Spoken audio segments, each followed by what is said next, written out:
Scott, as you were coming online, a report came out from the Washington Post. I think this is one of your I told you so moments. According to that report, Israel is starting to talk about an exit ramp from the Iran war. Behind the scenes, Israeli officials are reportedly starting to discuss possible exit ramps as the war with Iran escalates. There are growing worries about regional escalation and damage to the global economy. Right now, there's no clear endgame, but the final decision largely depends on Trump. One Israeli official put it bluntly, quote, "I'm not sure it's in our interest to fight until the regime is toppled."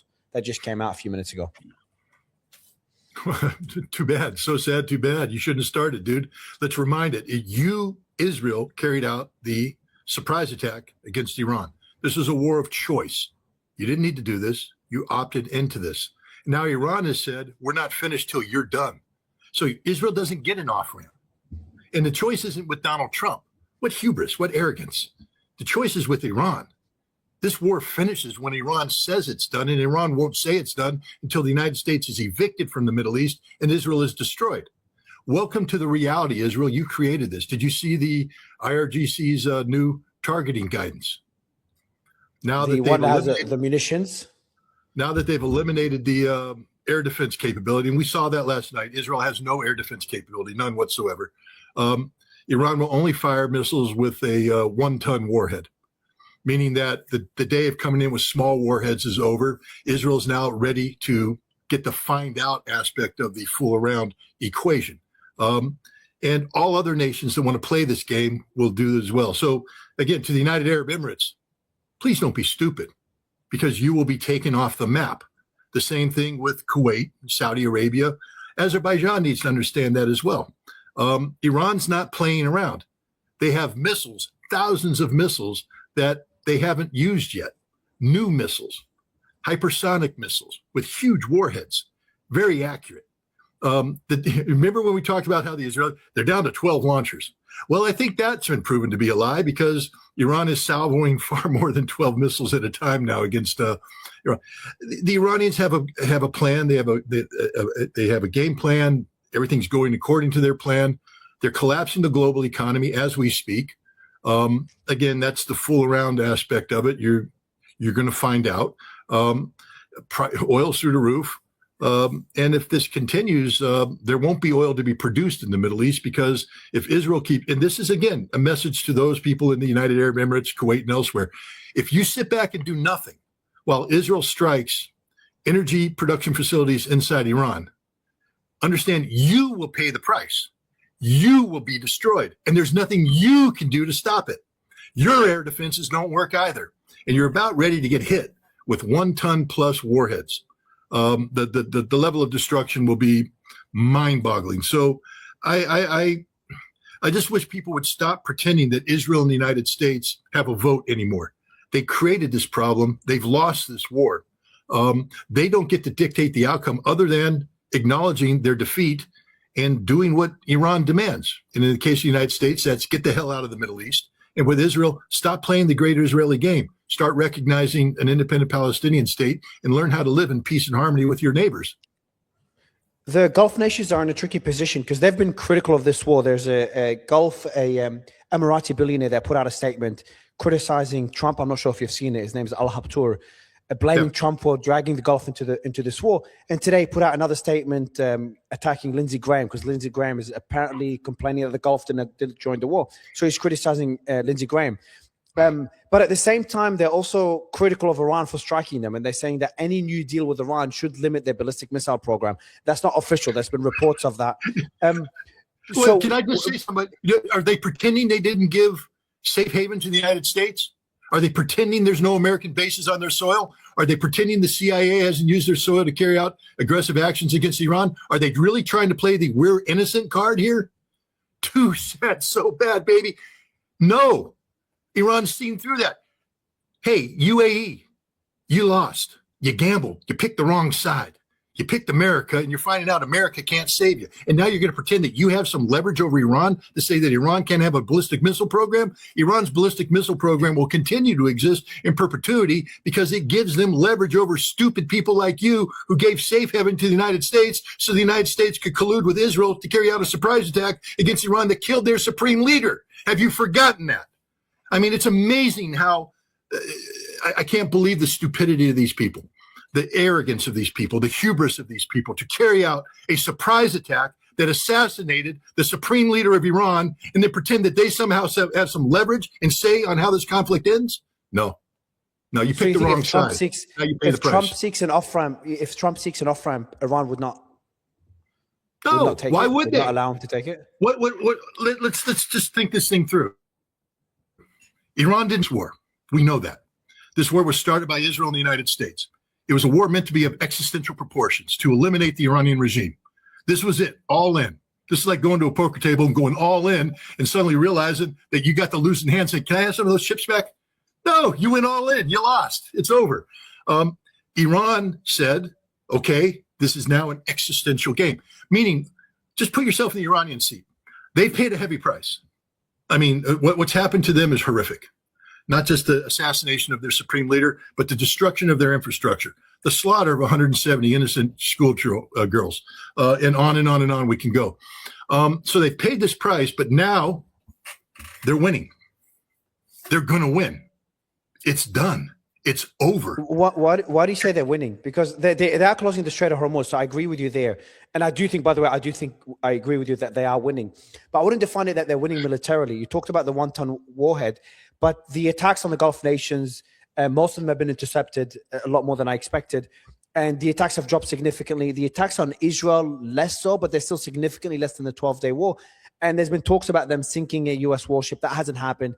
American bases took a hit, but the attacks have dropped drones and missiles by over 90%. So would you agree that strategically they're winning because they're closing the Strait of Hormuz, but militarily it's a bit different? No. Why would you say that?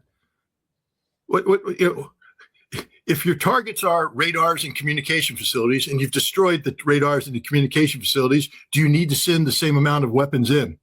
They've accomplished what they wanted to accomplish. They blinded the United States. They made it impossible for the integrated air defense to communicate with one another. They've basically made Israel defenseless.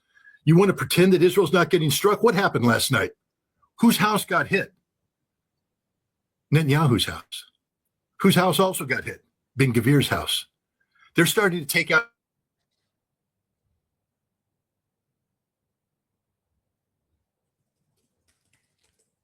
Just waiting for and now the FBI started to take out my internet. But the point is, you're back. So you said Netanyahu and Ben Gvir's house were hit yesterday. And Iran is starting to target Israeli leadership. Israel will not walk away from this clean. They will not walk away from this intact.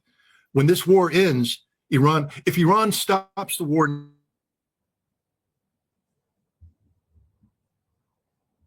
now,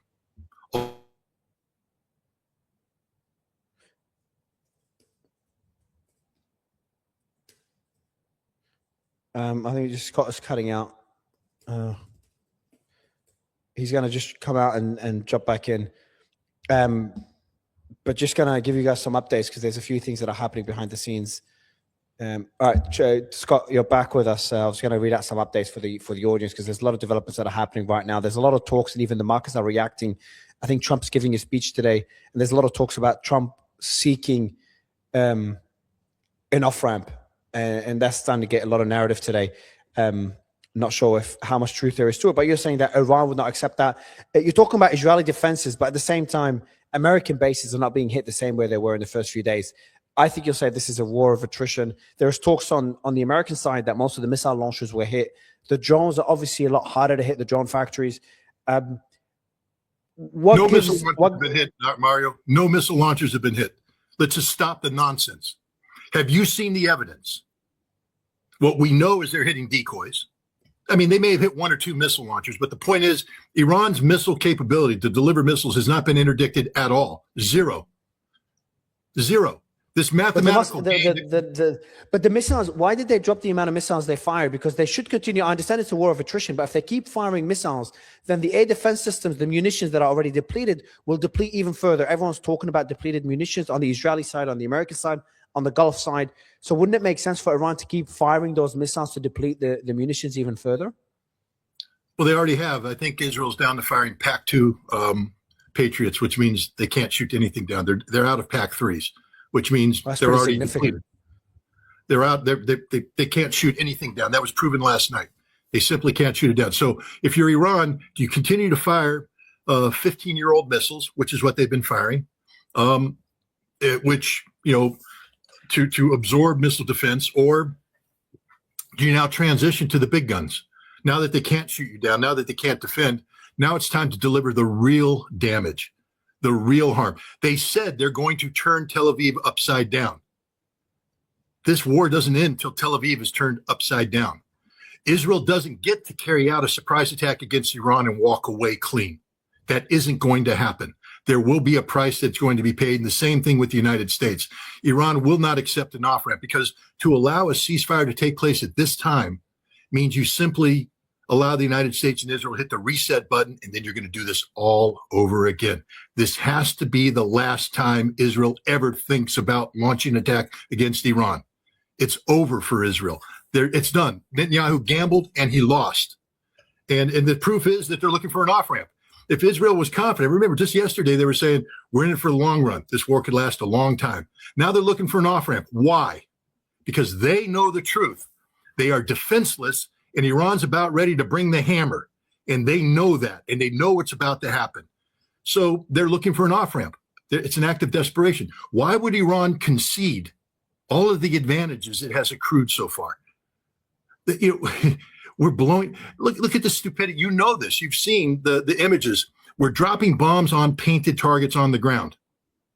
We're dropping bombs on painted targets on the ground. This is not all of them. But this is not all of them. There's a lot of videos as well of strikes where you see the explosion that shows that something was hit. There's also ones of painted targets that were hit. But I wouldn't say all of them. My position, obviously you disagree, but my position is that on the missile launcher side, a significant amount of them were hit. And the issue is really the drones, especially when it comes to the Strait of Hormuz, and how expensive it is to intercept those drones. You could use a CRAM, but a CRAM covers a very small, distance. But if you're going to be able to strike all these different targets, all these infrastructure in the Gulf, the American bases across the Gulf, Israel, the Strait of Hormuz, it makes it very difficult to intercept the drones. And this is what this is the way Iran could win this war strategically. They're going to win the war strategically with missiles. Again, you do know that I'm a missile guy. That's what I did for a living. Yeah. Okay, I inspected them, I hunted them, I know them. The missiles that Iran are firing right now use a launcher that is geared to those missiles. So even if, let's say, Iran's firing 15-year-old missiles, the missile launcher being used for those missiles is not usable for the newer missiles. You need a different launcher. So if all Iran has been doing is firing 15-year-old missiles, and let's say you're right, they've been knocking them out. Although, last night, did they really knock them out? Because the missiles are still coming in. The next generation of missiles hasn't even been deployed to the field yet. The United States and Israel hasn't had a chance to target them yet. They're still safeguarded. So those launchers haven't been destroyed. They're still there, and now they're getting ready to be introduced into the battle at a time when there are no defenses. So, no, with all due respect, this is a part of the war that I know better than anybody. I have fought a war against decoys. I understand how decoys are employed. I understand how diversionary tactics take place, and I understand how badly we suck at this, because I was there in the Gulf War hunting Iraqi Scud missiles, and we didn't destroy a single one of them. And I know how the Israelis have operated too. The Iranians are smart. They've been preparing for this conflict forever. They're not stupid. They're not going to sit there and play to the strength of the United States and Israel. Iran has been monitoring how the United States and Israel carries out aerial interdiction now for over 20 years. They know them better than they know themselves. And they have adapted a plan accordingly, and they're winning. They're winning across the board. The fact that they have opted not to erase Dubai off the map isn't a sign of weakness. It's a sign of strength. They've sent a signal to the Gulf Arab states, don't get involved. You need to stop supporting this. And again, you just got to be honest. The Gulf Arab states have been facilitating the Israeli-American attack against Iran. They are parties to the conflict. They are not innocent. And so they're given an opportunity now to back off, to send the right signal, to stop colluding. If they choose to do that, then maybe they survive. If they don't, they're very vulnerable. Dubai could be terminated in a very short order, and there's nothing Dubai can do to save itself. The same thing with Abu Dhabi, the same thing with Kuwait City, the same thing with Saudi Arabia. Known points of vulnerability with no defense. And Iran has the ability to take them out. Iran hasn't delivered their Sunday punch yet. They're getting ready to. And when these missiles rain down, we can have another show and you can tell me I was right again. Just give you the numbers, Scott. I'm sure you know them. Day one was 400 to 500 missiles, even more. Day 270 to 200. Day 390, 100, 42, 20 to 50, 20 to 40. Yesterday was 10 to 30. Today looks like 10 to 20, maybe even less. It's ongoing so far. And most of it now is being targeted on Israel. The numbers have dropped by over 90%, about 95% begging now. For an off-ramp. Mario, if your math was right, why would Israel be begging for an off-ramp? Why would Israel be saying, we got to get the hell out of this? If I your don't know numbers if I don't know. I don't know if that report is true that Israel wants an off-ramp. I think Trump wants an off-ramp. That's my thought. Trump wants an off-ramp because the global economy is getting hit. Politically, he's getting hit. The munitions are low. It just does not make sense to be bogged down in another forever war. And he doesn't need a regime change as much as Israel. My guess, and there's a lot of concern in the Gulf that this is the case. I think Al-Habtour, the billionaire, said the same thing. My guess is that it's Israel trying to drag the US into this. It's the Jerusalem Post that put out a report yesterday that was false, claiming that the UAE struck Iran. The UAE said this is false. It's not true. At Jerusalem Post, and they made a correction. Today, Lindsey Graham is saying Saudi should join, or the Gulf should join. Later, he put a tweet saying Saudi should join, otherwise there's going to be consequences, which is fucking crazy for me for him to say that. But here we are. So I'd love to get your thoughts on this. But could it be that Israel wants this war to continue, or at least wants this war to continue with the US involved, and is trying to drag Trump into this for longer than he wants? No. Israel started this war to achieve regime change in Iran. And it's 100% known to everybody that there will be no regime change, that Iran is permanently entrenched. Vilayat-e Faqih will be here for the next 50 years. The supreme leader is a permanent part of the Islamic Republic. You can kill a person, but you can't kill the institution. And that the Iranian people, 90 million of them, have rallied around this government like nobody ever anticipated. So there it is. Israel lost the war. This was a regime change war. Israel made a condition to the United States beforehand: don't start this war unless we can guarantee the outcome, which is the end of the regime. That outcome cannot be achieved right now. So all that's going to happen is Israel is going to be destroyed. That's all that's going to happen. Iran is far bigger than Israel. Iran can absorb far more damage than Israel can. Israel's about to be turned upside down. So now we go back to, what does Israel want? They want an off-ramp. They wouldn't want an off-ramp if they thought they were winning. They are not winning. They know they're not winning. They know they're not going to win. The same thing with the United States. Donald Trump, again, for the Israelis, they have to also understand, but if this war kicks up a notch, what happens if the Iranians decide to blow up the pipeline going through Jordan, the Jehan pipeline? Blow it up. 40% of Israel's oil comes from that. What happens to Israel when they run out of oil? It's a tiny little country with no strategic reserves. So Israel's screwed. They know it. They lost their power in Tel Aviv last night because of those Iranian missiles that are diminishing and they have no capability. They blew up the power station. They're starting to hit critical infrastructure. They've targeted the leadership of Israel. Nothing can defend Israel right now. Iran's about to turn up the heat. And as they turn up the heat, more critical infrastructure will be destroyed. And Israel's not big. There's no strategic reserves. There's no secondary plan, third plan. When you lose your primary infrastructure, you're done as a nation state. And Israel knows that. What you're going to see in the coming weeks, if this war continues, is that Israel will cease to exist as a modern functioning state. And then suddenly you're going to be, millions of Israelis are going to wake up to the fact that there's no food, there's no water, there's no energy, there's no life, and they will leave. And that's the end of the Israeli state. When the Israeli people lose faith in the Israeli state and start leaving the Israeli state in significant numbers, it's game, set, match. And that's what the Iranians are trying to achieve here. So now they're in a position to achieve it. And you're going to say they're going to accept an off-ramp that keeps the Israeli, menace alive? Keeps the United States alive and breathes life into this ridiculous notion of the Gulf Arab states that whatever conflict resolution there is, Iran must give up its missiles. Iran will never give up its missiles. Never give up its missiles. That's one. One thing is that is as certain as the fact that the regime is going to stay in power. Iran's not going to give up its missiles because its missiles are what's enabled Iran to win this war. They're not going to give that up. I don't agree with that last statement. I just don't see how Israel can continue this war without Trump. And I don't see how Trump would continue this war. Trump needs this to end for the economy to get back to, he's he was elected based on keeping energy prices down and keeping the US outside wars and ending wars. Yet energy prices are spiking and we are in a war. So I see Trump having to end this war as soon as possible. How do you end the war, though, if the other side doesn't want to end it? But what could you mean Iran, if Trump stops bombing Iran, Iran will continue bombing US infrastructure? No, no. First of all, they've destroyed US infrastructure. They'll blow up Israel. They'll continue to hit Israel. And then what so does that's the United States do? Okay, so the US, you're saying the US is forced to keep supporting Israel. So, well, look, so as long as Iran attacks Israel, the US is... remember what happened with Ansarallah, the Houthi? Yeah. Remember when they threatened the American carrier and had to make an evasive maneuver and we lost an F-18 off the side and suddenly the United States realized that our ships are at risk? Trump withdrew the U.S. Navy. He didn't make a precondition that Ansarallah stop striking Israel. He just said, we're done. Israel was on its own. So that very well could be the decision Donald Trump makes, that we're out of this conflict. Exactly. Israel's on its own. The 12-day war, Israel was on its own back then. So, no, the conflict ended. The conflict ended.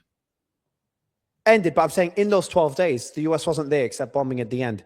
Because it the same wasn't thing could happen again. There. It wasn't supposed to be there. The 12-day war is supposed to be a regime change war. Israel was trying to decapitate, achieve the quick gain. They didn't. The U.S. came in at the end, midnight hammer, sort of a gamesmanship to bring a ceasefire about. That won't happen again. Iran will not. The world needs to understand. The U.S. and Israel murdered Ali Khamenei. They murdered the supreme leader. People need to stop pretending this wasn't an event. This is a earth-shattering event. The Iranian people are enraged. They will not stop this war until they get their revenge. And their revenge will be against the nation state Israel that perpetrated this and against the United States. This doesn't end with the United States having a military footprint in the Middle East. Iran will seek to eliminate that. Now, if Donald Trump is willing to withdraw the totality of American forces from the Middle East, that could bring about the reopening of the Strait of Hormuz and peace and comfort with the Gulf Arab states. But if Donald Trump wants to pretend that the United States has an inherent right to continue to have a military presence in the Middle East after they use that military presence to carry out a surprise attack against Iran, you're smoking dope. And if you think Israel gets to continue to exist in a manner that threatens Iran, no, Israel murdered the supreme leader. They now have the son of the supreme leader as the supreme leader. You think he's going to sit there and say, it's all cool. You murdered my dad. You killed my daughter. You guys tend to forget about that. 14-month-old granddaughter of Ali Khamenei, murdered by Israel. Murdered.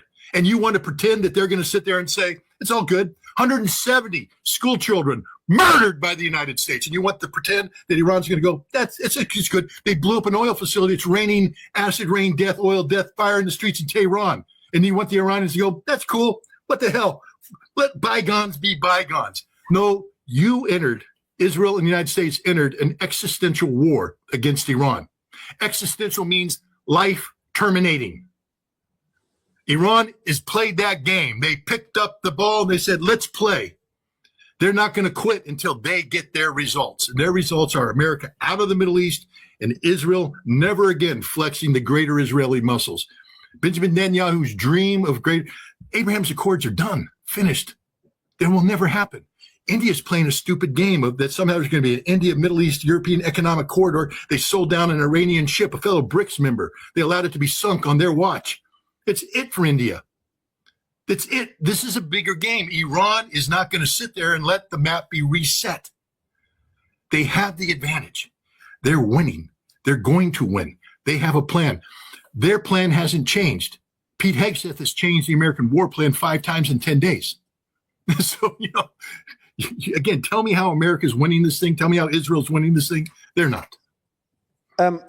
First, I think I agree with you that Iran is winning strategically. I think this is failing for the US. This is a failed regime change operation. We have reports that the Kurds are also out. There's been talks about the Kurds being armed and being part of this.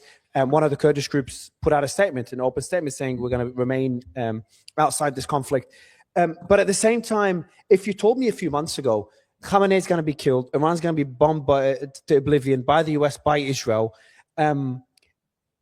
and Iran's going to drag the entire Gulf into the war. And they warned in advance they're going to drag the Gulf into this. I would be expecting a lot more damage in the Gulf. I'd be expecting, I know Israel's hard to really get facts from the ground. They've got pretty heavy censorship there, but I'd expect more damage on US bases. Again, it's hard to know. There's an expensive radar, a few radars that were hit. So they did sustain some damage. It's hard to know exactly what type of damage. But you look at those Gulf countries, they haven't joined the war directly. They haven't bombed Iran back. They've been hit by Iran. But at the same time, they've been able to intercept over 90% of the missiles. So when you say Iran is going to turn Israel inside out, I'm just trying to understand. I think Iran is capable, from what I'm seeing, is capable to sustain the closure of the Strait of Hormuz long enough for Trump to no longer want this war. And if Trump doesn't want this war, Israel cannot sustain it alone. So that's where we agree. But I just don't see anything more that Iran could do militarily. And I also don't see what involvement China and Russia will have in this. There's reports now also today that Russia and China, especially Russia, are watching to see how Iran sustains this war, to see how much they're going to help. Similar to Ukraine. NATO watched Ukraine, and when they saw Ukraine doing pretty well against Russia in the early days, they started flooding it with military equipment, and now we're in a multi-year war. So the same thing could happen in Iran. This could become a prolonged conflict. But what's the source of that? What's the source of that, Mario? I'm just curious, because I have some very good sources in Russia, probably better than yours. And there's nobody in Russia sitting there playing defense game. Lavrov just lectured the living hell out of the Gulf Arab states, calling them out for their hypocrisy and their weakness. Russia has a strategic security framework agreement with Iran that they are adhering to and complying by. So the notion that Russia is suddenly going to get on the fence and sit there and start playing it safe, no. Russia's all in accordance with the security framework agreement. They're providing critical intelligence information that enables Iran to strike U.S. and Israeli targets real time. All right, and that's a game changer right there. China is also in. We don't know the nature of the security framework agreement with China, but we know that the Chinese are going to comply with as well, because it's part of the Russian-Chinese agreement on this. They're not going to let Iran fall. So any notion that Russia and China have suddenly gotten a little cold feet here and they're holding back to wait and see, no, they're all in. No. So the report is not they have cold feet. It's about, so China is sending equipment or material, especially for drones, into Iran. Again, it's hard to confirm any of this, through cargo ships at night. So China and Russia are still supporting Iran. Russia's sharing a lot of intelligence. China has an intelligence ship in the Gulf right now, giving it all the data on where the US is striking. I'm sure you know that already.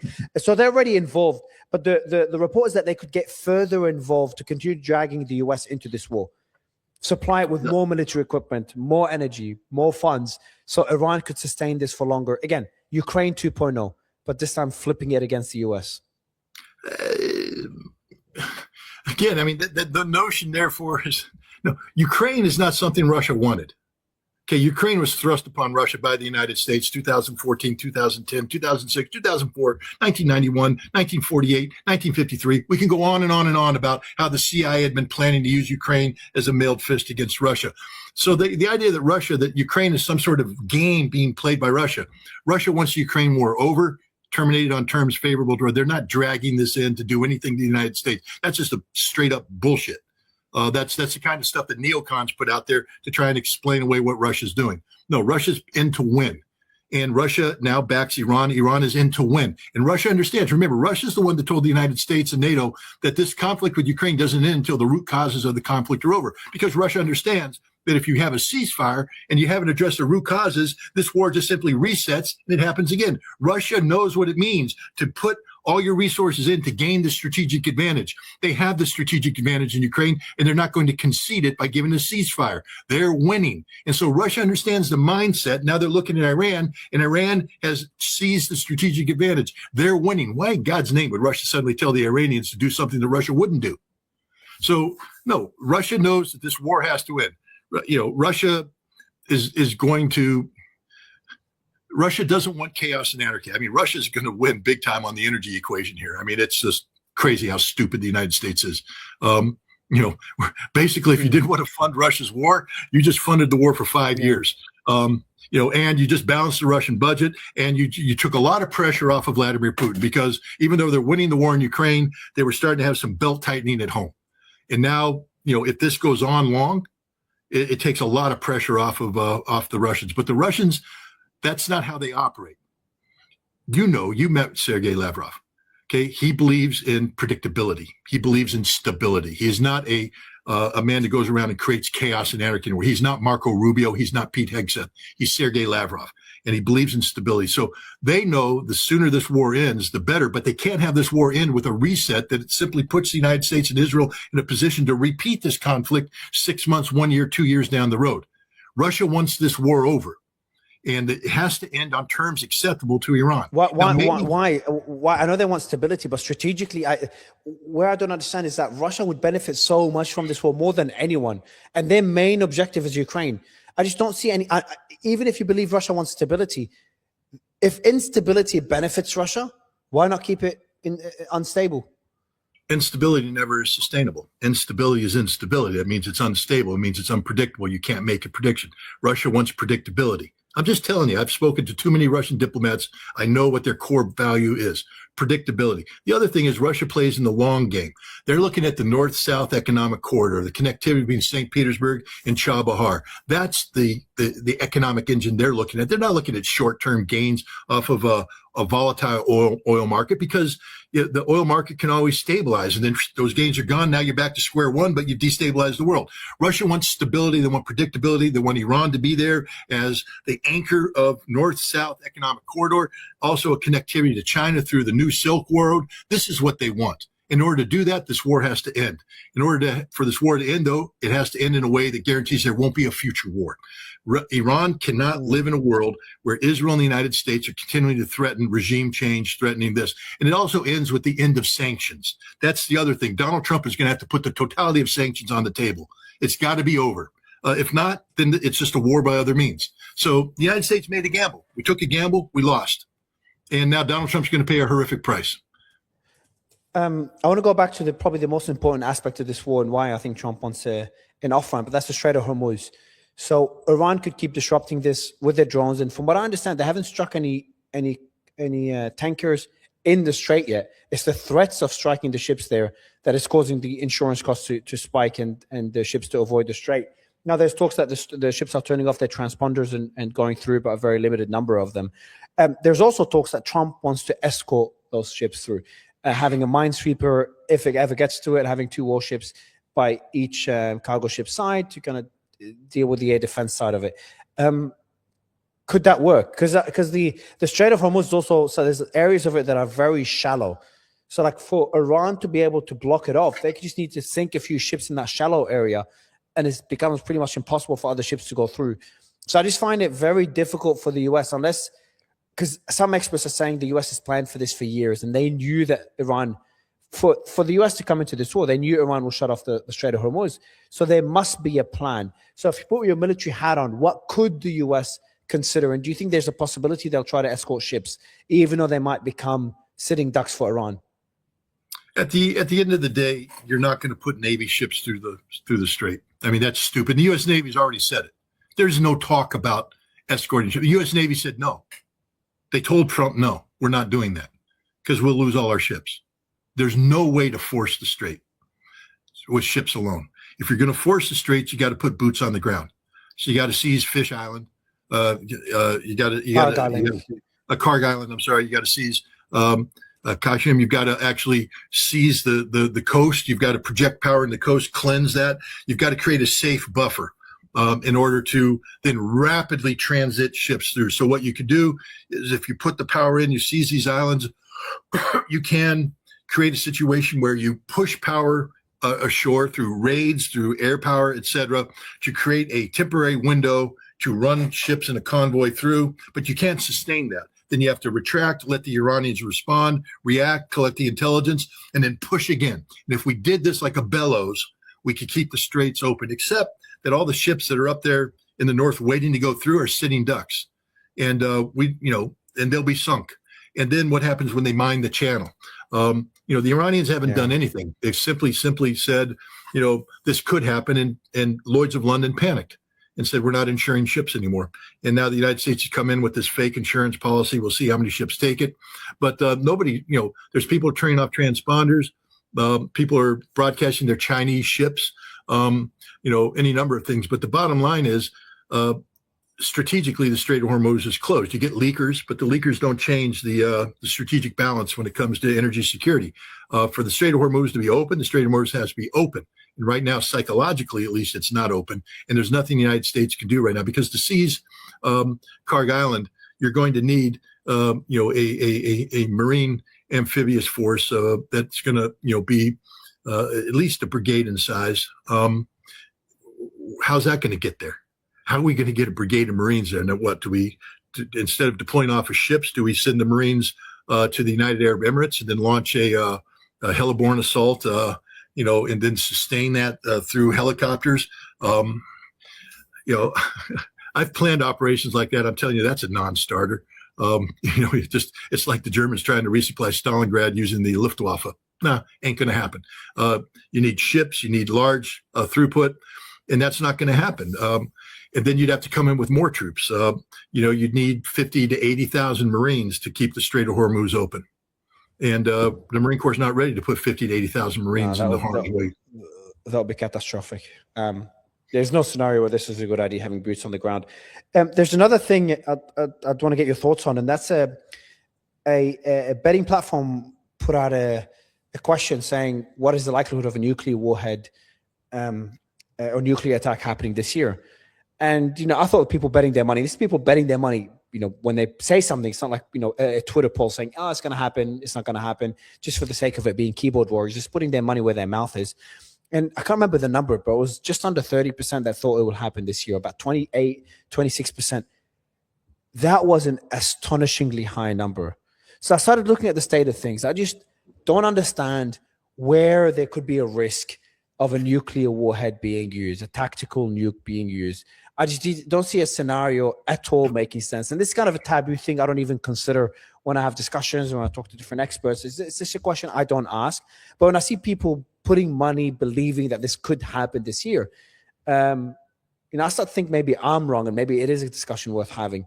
Where's the risk? And is it related to the current Iran war? And if so, who? Why?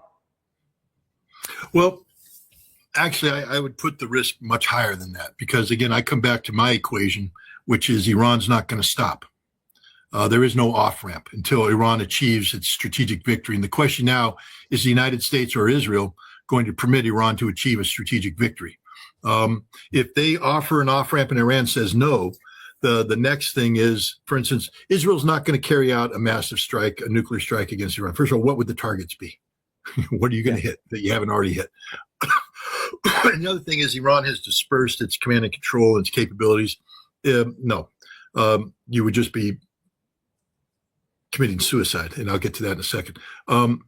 But Israel has an agreement with the United States about the plausible deniability of its nuclear forces. It dates back to Richard Nixon, Golda Meir.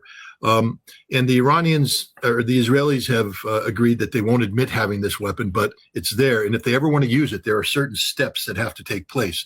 There is a protocol that leads up, because once Israel declares that they have a nuclear weapon, the United States has a legal problem. Because by law, then we have to sanction Israel. We have to do it because they're not allowed to have a nuclear weapon. That's why it's plausible deniability. So Israel has certain steps that have to be taken. In the Gulf War, they started those steps. I was there when it happened. I remember when Israel pulled their Jericho 3 launcher out and made a demonstration, firing a Jericho 3 missile, nuclear capable, into the Mediterranean Sea, the exact distance that it would take to hit Baghdad. And it was a signal to not just Iraq, but the United States, that if Iraq uses chemical weapons against Israel, Israel will take Baghdad out using a nuclear weapon. And the message was received. I know I was in CENTCOM headquarters when that happened. The message was received. But that's part of the protocol. That was one of those steps on the way to show capability. There is a possibility that Israel would go to the demonstration stage. The demonstration stages would be that they would use a nuclear weapon on Iranian soil as a demonstration. But that's a massive escalation that would require the United States then to either forego any pretense in nuclear nonproliferation or join Israel in the nuclear demonstration. And Donald Trump, I believe, is inclined to have a nuclear demonstration as well. This is the kind of idiot that says we want to resume nuclear testing. So, and I believe already Pete Hegseth is talking about a nuclear demonstration in the inner circles. So they would basically pick an empty part of the Iranian desert and detonate nukes and tell the Iranians, make peace or else. The problem is we killed the last guy that was between Iran and a nuclear bomb. The only thing that stopped Iran from getting a nuclear bomb was Ali Khamenei and his fatwa. Because of Israel's actions, because of the United States' action, because of their aggressiveness, after the 12-day war, there was tremendous pressure put on Ali Khamenei to lift the fatwa, and he didn't.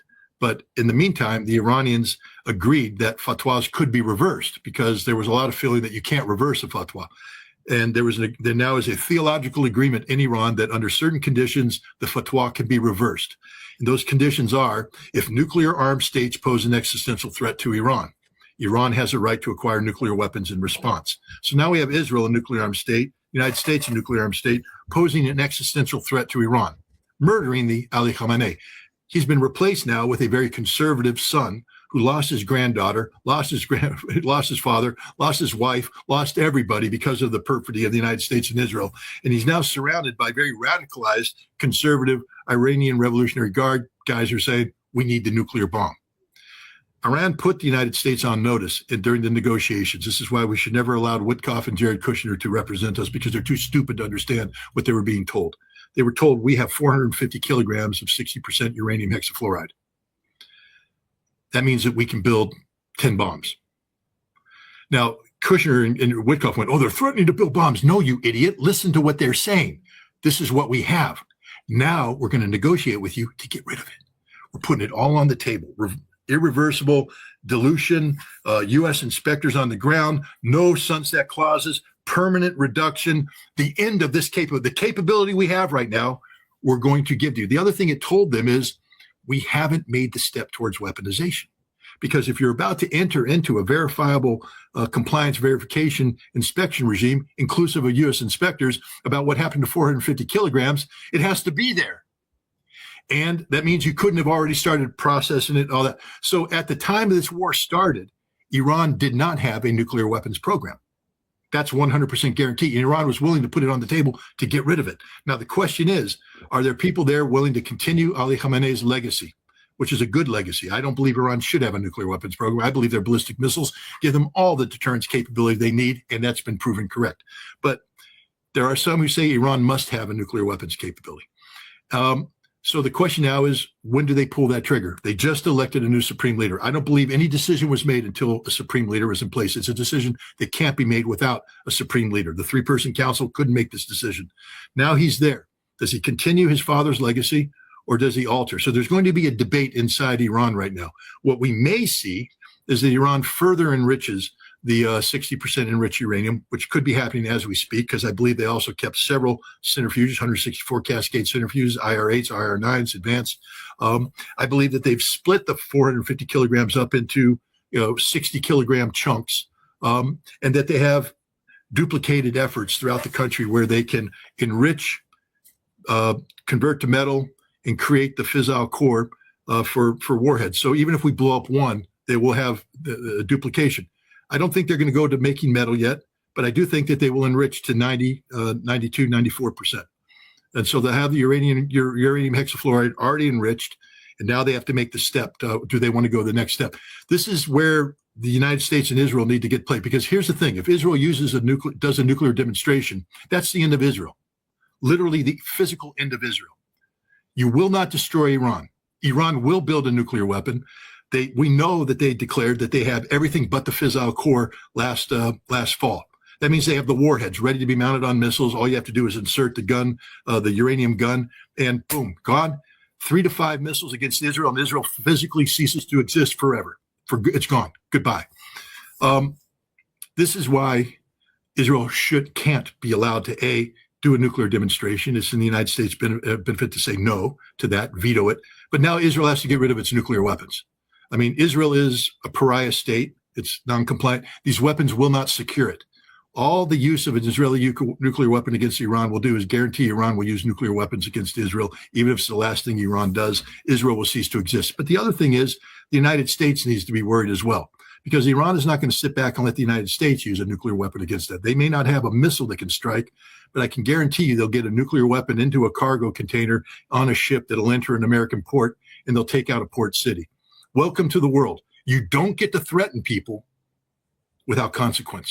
And we are in an existential level. Again, remember, we started this, an existential war. We were seeking regime change to topple not only a government, but a faith. We attacked the faithful. We attacked the 12er faction of the Shia faith.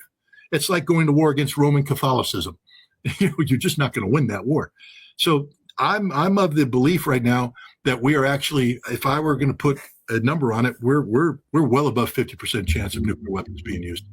This is an extraordinarily dangerous situation that's not reflected by anybody who reflects on what we have done. We entered a war of aggression, assassinating a supreme leader and telling an Islamic Republic, we're going to collapse you. And now we're going to threaten them with nuclear weapons. This is just insanity. So, yeah, I'm somebody who believes that the percentages are much higher than 30%. Well, I hope you're wrong. I think I hope I'm wrong. You're wrong. I'd love to be wrong. I know, and I think we all hope you're wrong. But I didn't know you're that concerned about it. What if Trump goes ahead and does what he just said while you're speaking? He put out a statement. He said that about when he was asked about Mujtaba Khamenei, the new supreme leader, he said they made a big mistake. I don't know if he's going to last. So what do you think happens if they kill him too? Then they pick another supreme leader. The Vilayat Faqih isn't about a personality. It's a position of faith. The Assembly of Experts, since already the Assembly of Experts is required constitutionally, they picked the new supreme leader. Constitutionally, they've already identified a panel of 3 people qualified to replace him. Because when they did this debate, they put a number of names out there. There was a discussion. This was a debate. It wasn't automatic. They had to have vote after vote after vote, sort of like the Pope in the conclave.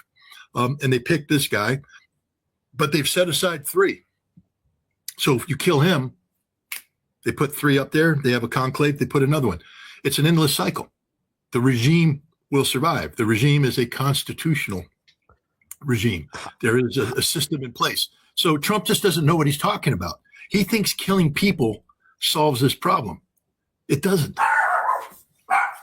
What do you think there's a possibility of having defections within the IRGC or the Artesh, the Iranian military, having some commander or general from the military defect, take power, and become a Delcy Rodriguez for Iran? Is that a possibility that could maybe work out for the US?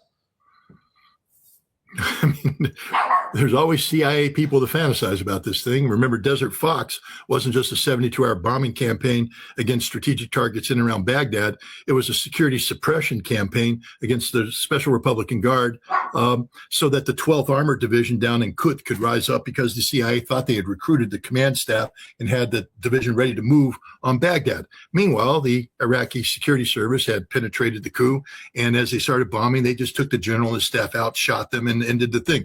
There's no way in hell there's going to be a coup against, this is just fantasy thinking. The nation has rallied around. Anybody who deviates from this will be standing out like a sore thumb. If they make a move, they'll die. There's just zero chance in my mind that this is going to happen. If it was going to happen, it would have happened early on.